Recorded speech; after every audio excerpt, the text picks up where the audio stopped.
There's 46 days to the 32nd Olympic Games, rescheduled from 2020, and 77 days to the 16th Paralympic Games in Tokyo.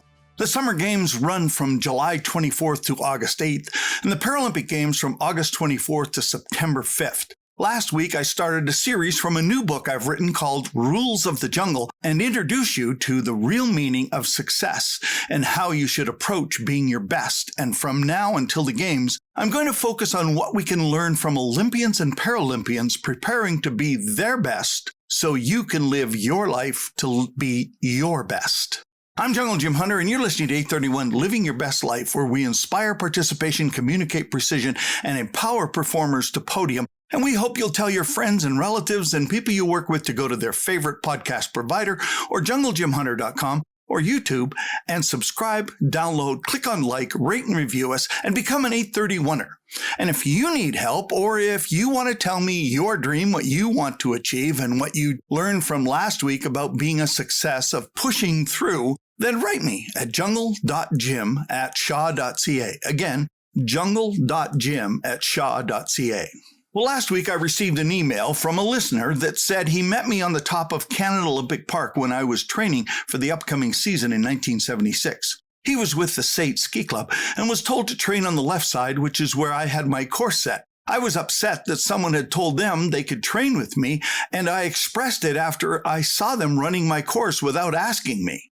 I did all I could to try and explain that this was my course, and then was told that they were given permission. I had overreacted, and he made a remark, and I repeated to myself what my mom had taught me and said, never let something outside of you inside of you unless it makes you better, and then I threw him a bouquet. Would you and your 12.5 friends like to train with me? And if I can coach you and help you, I would love to help you. They were shocked. He was shocked.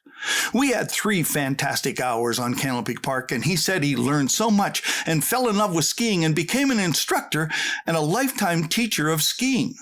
He has been coaching and teaching for a long time. He apologized in his email for what he said he should have done 45 years ago and thanked me for helping him. Another 831er, I think. I really do have the best life ever, and I think about the impact that I have on some people, and it was even 45 years ago that I was already trying to teach people to become an 831er.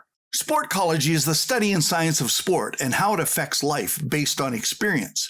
If you're going to be a success, push through. In everything, the first thing you are going to run into are the rules of the jungle. If you're going to try, you're going to run into the rules. The 32nd Games were delayed because of COVID. Challenges will come, and our athletes were affected by them. Athletes who have worked almost all their whole life had to put it all on hold last year. They have waited, reprogrammed, refinanced, and retrained to arrive at the most important on-demand performance in the next 46 days. Challenges come in all forms, and challenges are often uncontrollable. Most of you focus on the technical aspect of what you're going to do. You work on the finesse, the fine-tuning, and the finest point of technical development to win. I don't. I did eventually, but I don't as a practice. Is it important? Yes, but it's the easiest thing to learn because it's all been taught before. I focus on the rules. Everything you want to know technically are already available, but the rules of the road and the rules of the jungle are not out there for anybody to read. When you get sidetracked, it's rarely, if ever, technical. It's emotions that need the training.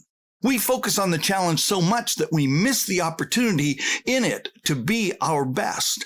Our energy goes into what we don't want more than seeing the benefit in what we need to learn. I needed to learn something that night from a gentleman who just wanted to train with me. I learned something from him, and I was better for it because I taught myself how to train emotionally.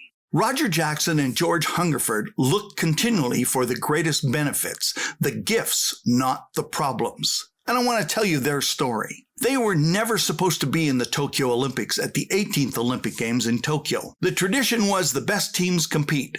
Jackson in the 4-man team and Hungerford in the 8s. Jackson's team didn't qualify, and Hungerford contracted mononucleosis in the 8s, and Jackson wasn't chosen. Jackson left with his sick partner. They borrowed an old two-man boat for training from the University of Washington and trained alone from the Second Narrows Bridge to the Lionsgate Bridge in Vancouver on open ocean water.